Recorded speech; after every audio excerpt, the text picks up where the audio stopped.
ঘটনাটা আজ থেকে 20 বছর আগের। বাগানপাড়া নামে ছোট্ট একটা গ্রাম ছিল। বাগানপাড়া নাম ছিল কারণ গ্রামটির আশেপাশে খুব বড় বড় বাগান ছিল।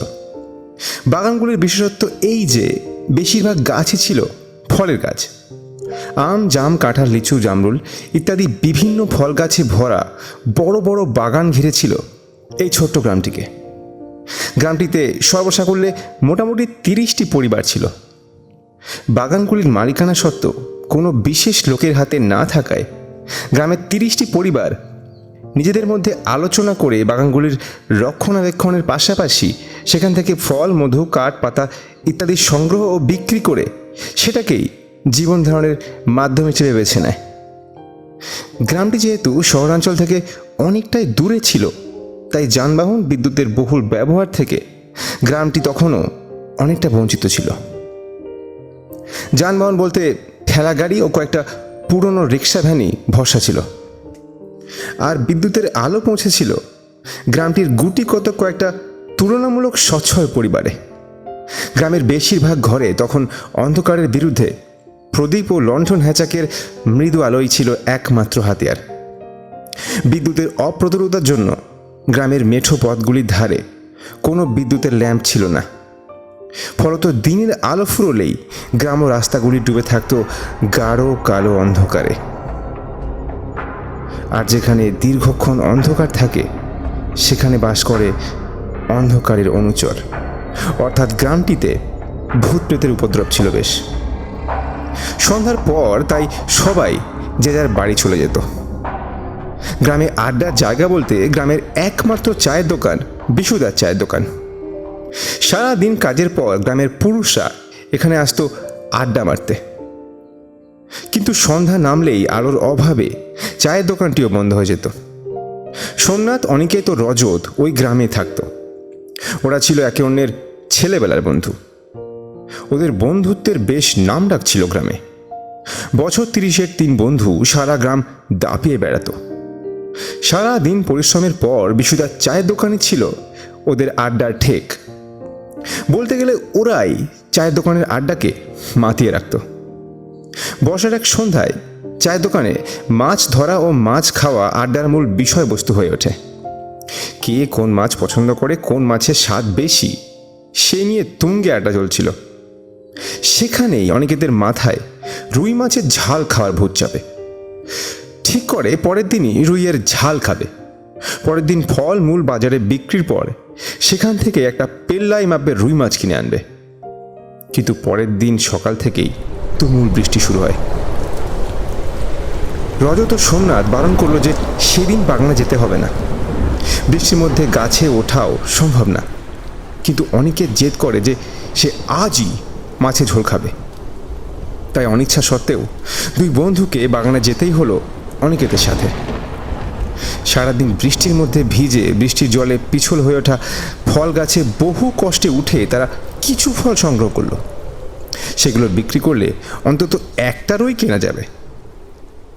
বাজারে গিয়ে ফল বিক্রি করে অনিকেত একটা পেল্লায় রুই কিনল।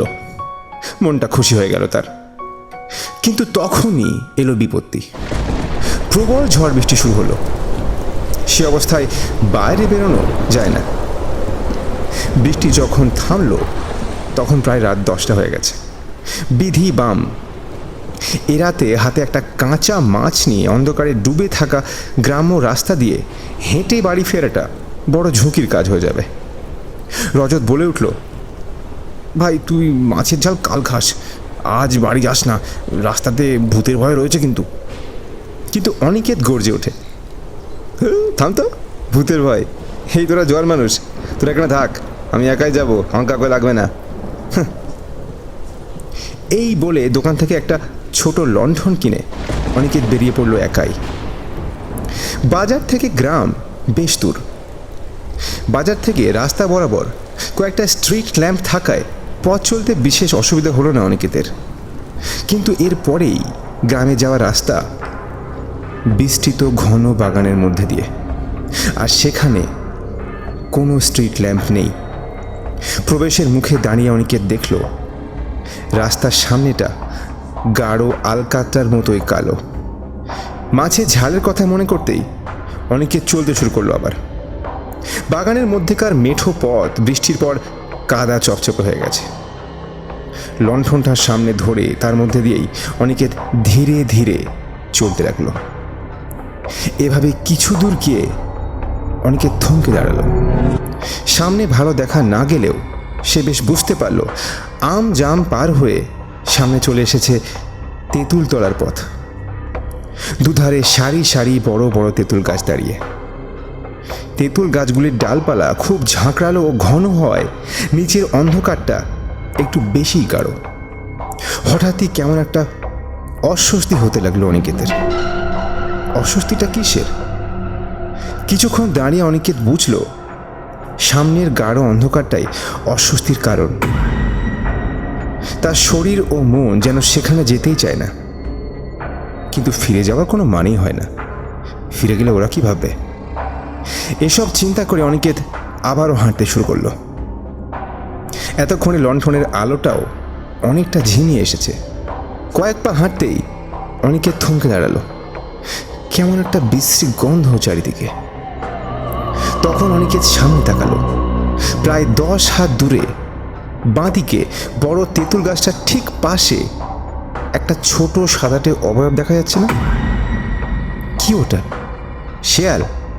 বনবিড়াল? সেটা হলে একবার জোরে ধমক দিলেই চলে যাবে। লণ্ঠনটা একটু এগিয়ে অনিকেত চমকে উঠল। একটা 10 কি 11 বছরের বাচ্চা মেয়ে দাঁড়িয়ে, পরনে একটা জীর্ণ সাদা ফ্রক। ও দৃষ্টিটা নিস্তেজ, কিন্তু চোখের মণি দুটো যেন ঈশ্বর জ্বলছে। একটু ভয় পেল অনিকেত। মেয়েটাকে দেখে নয়, কিন্তু এত রাতে এই ঝড় বাদলার পর এই নির্জন অন্ধকার জায়গায় একটা 10 বছরের মেয়ে একা কি করছে? ভয়টাকে চেপে রেখে সে মেয়েটার দিকে এগিয়ে গিয়ে বলল, এই মেয়ে, এত রাতে এখানে একা কি করছো? বাবা মা কোথায়? পথ হারিয়ে ফেলেছ? কিছুক্ষণ নিস্তব্ধতা। মেয়েটা ভাব লেশহীন দৃষ্টিতে তাকিয়ে তার দিকে। অনিকেত লক্ষ্য করল মেয়েটার দৃষ্টি একটি বিশেষ দিকে নিবদ্ধ। সে চেয়ে আছে তার বাঁ হাতে ঝুলতে থাকা রুই মাছটার দিকে। কেমন একটা লোলুপ দৃষ্টি তার। অনিকেতের পুরো ব্যাপারটা কেমন একটা অদ্ভুত ঠেকল। তবু ওর খিদে পেয়েছে মনে করে অনিকেত দুপুরে না খাওয়া একটা পাউরুটি ও লাড্ডু বার করে তার দিকে এগিয়ে দেয়। কিন্তু মেয়েটার চোখ যেন একদিকে আটকে গেছে, আর ওর দৃষ্টিটা আরও লোলুপ হয়ে উঠেছে।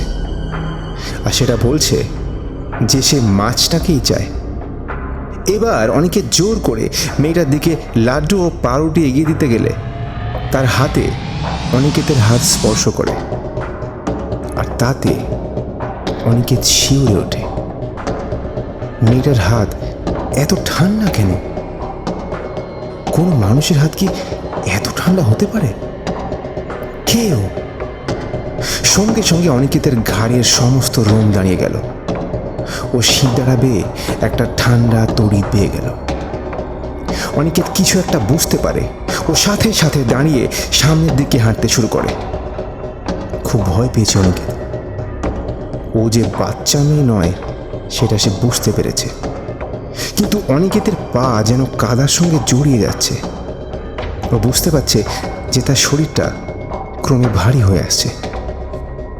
কিন্তু কিছুটা এগিয়ে অনিকেত লক্ষ্য করে তার থেকে প্রায় 10-15 হাত দূরে সামনের তেঁতুল গাছটার ঠিক পাশে সেই বিভীষিকা দাঁড়িয়ে। কিন্তু মেয়েটাকে আগের থেকে লম্বা লাগছে না। আর এত কম সময়ে মেয়েটি সামনে আসলো কি করে? অনিকেত থমকে দাঁড়িয়ে পড়ল ও দেখল প্রচণ্ড আক্রোশে মেয়েটা তেঁতুল গাছটার গুঁড়িতে তার নখ দিয়ে আঁচড় কাটছে। আর একটা বিশ্রী রকম খসখসে শব্দ হচ্ছে সেখান দিয়ে। এই বিভৎস জিনিসকে দেখে অনিকেতের হাড় হিম হয়ে আসে। এই ঠান্ডা আবহাওয়ার মধ্যেও অনিকেত বেশ বুঝতে পারছে ওর সারা শরীর ঘামে ভিজে গেছে। অনিকেত বুঝল খুব বড় ভুল হয়ে গেছে তার। বন্ধুদের কথা শোনা উচিত ছিল, কিন্তু এখন কি করণীয়? ওর চোখ ভারী হয়ে আসছে আর প্রচণ্ড ভয়ে জোরে জোরে নিঃশ্বাস ফেলছে। অনেকে নিশ্চিত বুঝতে পারল এখানে আর দাঁড়ালে ওর সামনে সাক্ষাৎ মৃত্যু। না, অনেকে ভেবে নিল এভাবে হেরে গেলে চলবে না। নিজের মনের ও শরীরের সমস্ত শক্তিকে এক করে সে দৌড়তে লাগলো সামনের দিকে। প্রচণ্ড হাঁপাতে হাঁপাতে কোনো দিকে না তাকিয়ে অনেকে দৌড়তে লাগলো, যাতে আর কোনো ভয়ঙ্কর জিনিস তার চোখে না পড়ে।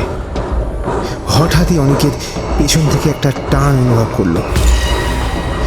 পেছনে না তাকিয়েও অনেকে যা দেখলো তা হলো একটা রক্তশূন্য শীর্ণ হাত তার বাঁ হাতে থাকা মাছটাকে জোরে খামছে ধরেছে। কিছু করার আগেই আর একটা বরফ ঠান্ডা হাত খামচে ধরেছে তার ঘাড়ের ঠিক নিচে।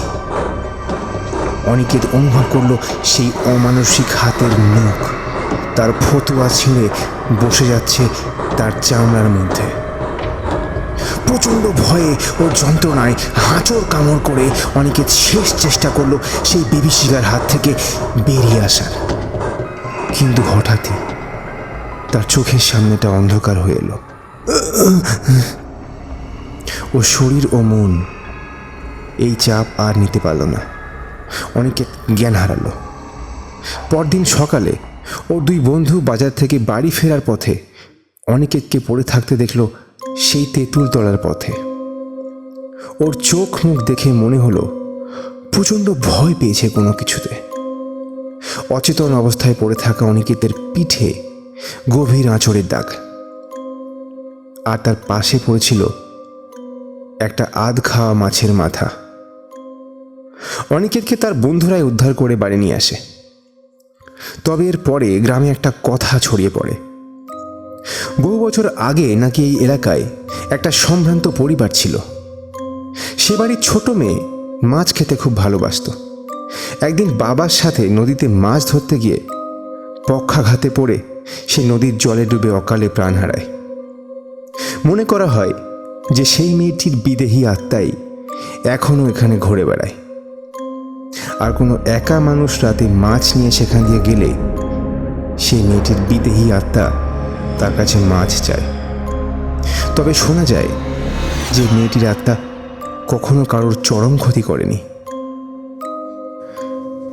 গল্পটা কেমন হয়েছে অবশ্যই জানাবেন কমেন্টে। এমন অনেক হরর শর্ট স্টোরি শুনতে এখনই সাবস্ক্রাইব করুন আমাদের চ্যানেলকে। ধন্যবাদ।